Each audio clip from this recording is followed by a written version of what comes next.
The story behind Bugatti is a story of success and tragedy.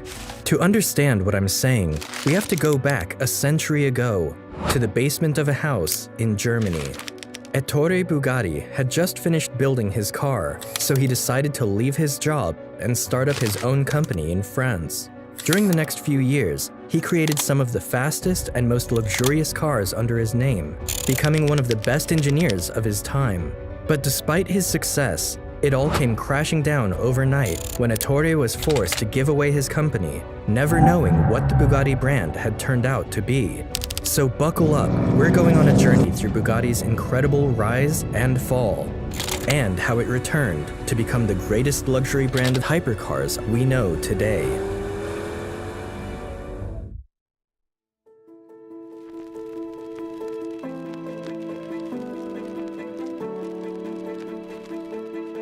Ettore Bugatti was born on the 15th of September, 1881 in Milan, Italy. Raised into a semi-wealthy family, his father, Carlo Bugatti, was an internationally acclaimed furniture and jewelry designer in the city of Milan, while his grandfather was a famous architect and sculptor. This passion and talent for art ran deep in their family, and it was passed down to Ettore's younger brother, Rembrandt. Rembrandt was 3 years younger than Ettore, but was already a prodigious sculptor, even more so than his older brother.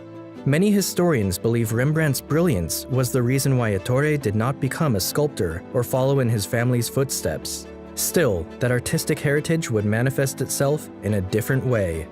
From a young age, it was clear that Ettore was a natural-born engineer.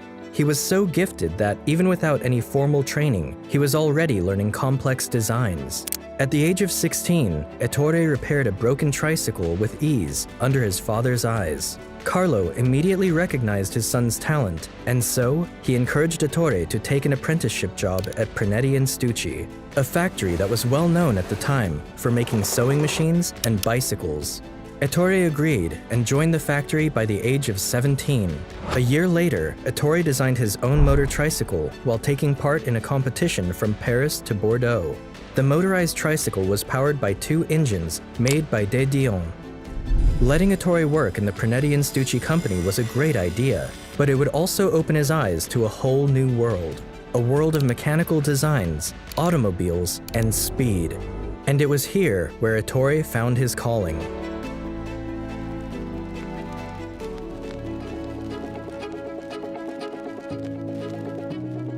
In the year 1900, at the age of 19, Ettore left Prinetti & Stucci and set off to build his own car.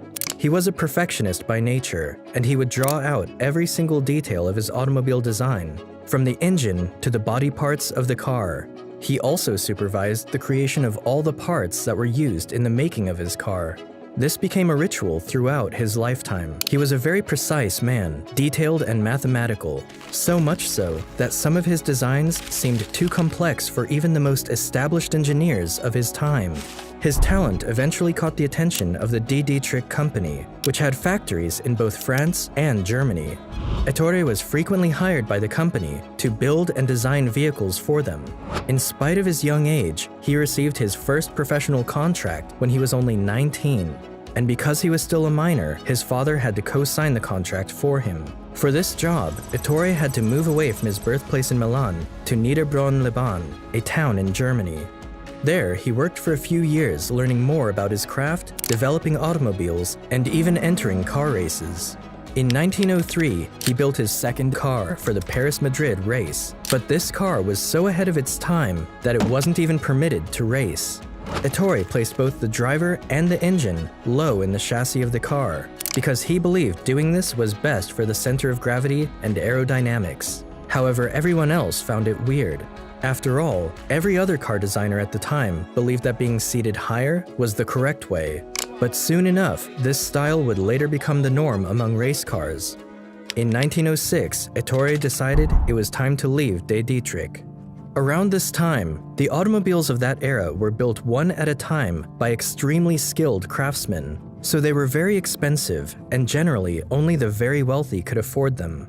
Most of the time, the cars were used for racing, which was quickly becoming a popular sport across Europe and America.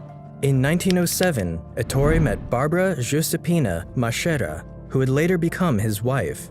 That same year, Ettore signed a multi-year contract with a gasoline engine manufacturer, Deutz, in Cologne, Germany.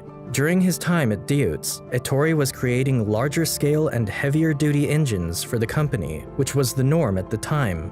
But by then, he had developed his own ideas about building his engines, ideas that would directly contradict the trends of that period in time.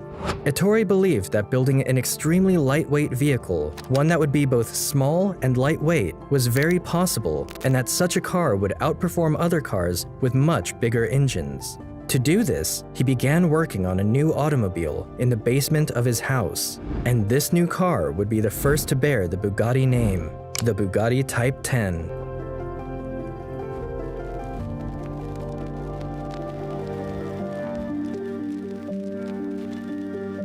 The Type 10 was finally completed in 1909.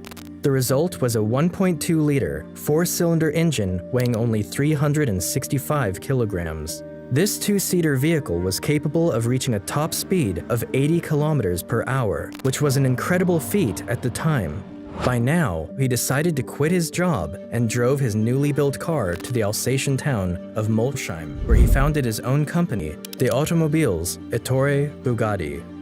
Ettore was one of the first people to use racing competitions as a platform to demonstrate the abilities of his cars. Doing this in front of a large crowd helped increase his popularity as one of the best car designers in the country. This practice soon became a norm in the car industry. 1909 was a significant year in Bugatti's life, and one of his happiest. It was the year he completed the Type 10, founded his company, and most importantly, it was the same year he welcomed his first son, Jean Bugatti, into the world. Despite the Bugatti Type 10 being a brilliant car and far ahead of its time, Ettore saw room for even greater improvement, and the Type 10 would serve as the prototype for one of the most popular cars in the automobile industry, the Type 13. Bugatti improved the design of its predecessor by adding leaf springs to the rear axle and adopting 4 valves per cylinder to create a 16-valve cylinder head design. This meant that the new Type 13 produced an adequate 30 horsepower to power the 300-kilogram chassis. Bugatti and its new car went on to take a respectable second place in the 1911 French Grand Prix, further cementing Bugatti's name as one of the best car designers in the world. Bugatti continued to work on other models based on his same engine design as the Type 13, all the way to the Type 23. However, the whole world stopped, and so did the production of his cars when the First World War broke out.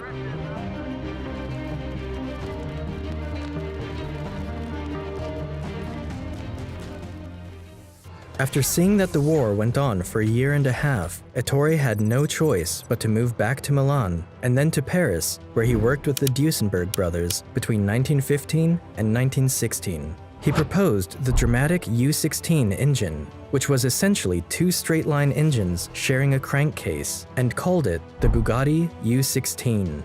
The U16 itself wasn't particularly successful, but it led both Bugatti and the Duesenberg brothers to create the overhead camshaft and straight-8 engine designs. After the war ended, Ettore moved back to Molsheim, which by this time had now become French territory, and continued to build lightweight sports cars. He shaped the Type 13 with a multi-valve engine, and the result was incredible. His new car gave him victories at the 1920 Le Mans. In 1921, the car won at Brescia, winning another 3 more times after this, and soon enough, the car was known as the Bugatti Type 13 Brescia. The winning streak continued to 1925, and by this point, his cars had amassed over 400 victories. 2,000 prototypes of the Bugatti Type 13 Brescia were built before 1926, making it one of the most successful Bugatti cars ever made. In 1924, Ettore presented his Bugatti Type 35 at the Grand Prix in Lyon, and his new car quickly became Bugatti's most successful racing model, winning over 1,000 races during its lifetime. Racing successes continued well into the 1930s for Bugatti, most notably an astonishing 2 wins at the 24 Hours of Le Mans in both 1937 and 1939, with the latter race being piloted by a name that would later become synonymous with the car maker, Pierre Véron. After experimenting with different models of race cars, Ettore and his first son, Jean Bugatti, decided to go into the luxury car business. They began working on a new vehicle together, and by 1926, Bugatti's first luxury car, the Type 41 Bugatti Royale, came into existence. The Type 41 was the product of Ettore's brilliance, as well as his technical mastery that extended across the automotive development and beyond. At the time, it was the longest and most luxurious car ever made in the world. Bugatti was highly selective of his clients for the Type 41, and only the most distinguished customers of the era were allowed to buy the car, including kings and aristocratic gentlemen. And that is why the Type 41 became known as the Bugatti Royale. While the launch of the Bugatti Royale brought Bugatti to wider prominence, a massive change in the world's economy would soon threaten to bring Ettore's company to its knees.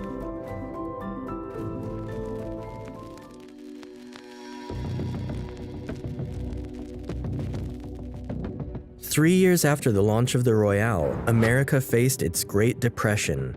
This economic decline greatly affected other economies in the world, and the sales of the once successful Royale came tumbling down. The company's finances were severely hurt, so much so that they nearly went bankrupt. During the mid-1930s, the French government contacted Bugatti to design and manufacture railcars at its plants. With no other choice and his company at the brink of bankruptcy, Bugatti accepted the offer. He helped the French government design 80 successful Bugatti railcars, which helped him overcome the Great Depression and save his company from bankruptcy. But just when things were beginning to look better for Bugatti, there was a strike at the Bugatti plant in Molsheim, France. The workers demanded higher wages and better working conditions. Initially, Ettore refused, but eventually, he relented and gave in to their demands. This created a gap of distrust between Ettore and his workers, and the issue was never fully reconciled. Over the years, Ettore Bugatti established his name around the world as one of the greatest mechanical designers of his time, building boats, plane engines, and speed trains capable of running over 100 miles per hour. Ettore also found a magnificent sidekick in the talents of his son, Jean. Jean was a passionate engineer and just as brilliant as his father. Ettore left Jean in charge of the Bugatti plant, and thanks to Jean's ingenuity, new Bugatti models were created that fascinated the entire world. Models such as the famous Atlantic, the majestic Royale, and the Type 57, which competed in and won the 24 Hours of Le Mans in 1937 and 1939.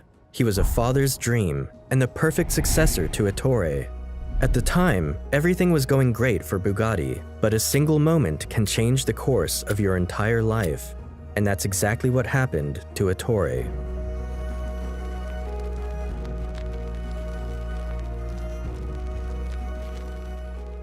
In June of 1939, Bugatti had just won the Le Mans for the second time in 4 years with the Type 57 tank.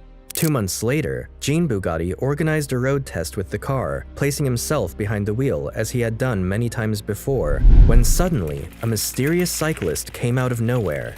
In an attempt to avoid the cyclist, Jean jerked the vehicle aside and crashed into a tree, where he died on the spot. Ettore broke down in tears after hearing the news. His younger brother Rembrandt had committed suicide years back during the First World War, and now he had also lost his favorite boy, his perfect son. Things went from bad to worse when the German army invaded Alsace and took over Bugatti's plants just 3 weeks after he lost Jean.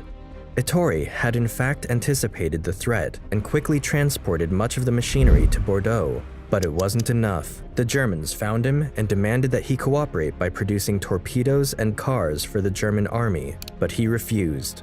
Ettore had also run into a lot of debt by that point, and so he reluctantly agreed to sell the company and the machinery for a sum that was less than 50% of its value.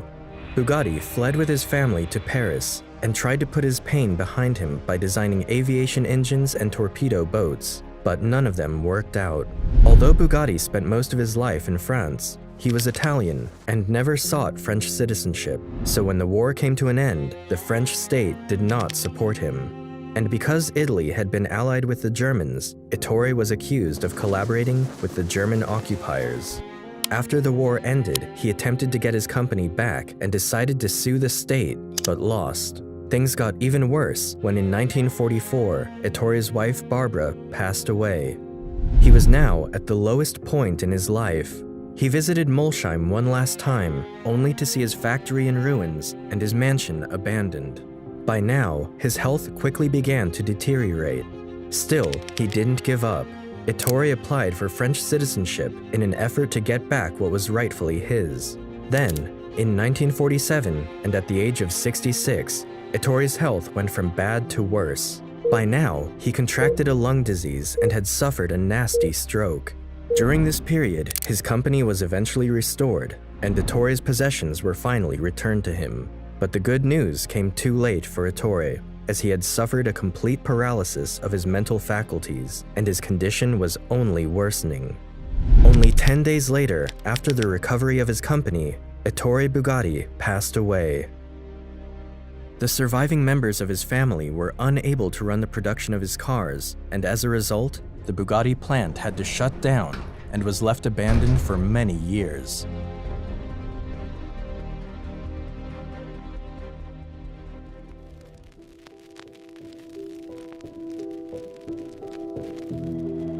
The Bugatti company didn't produce anything new until its rebirth in the 1980s.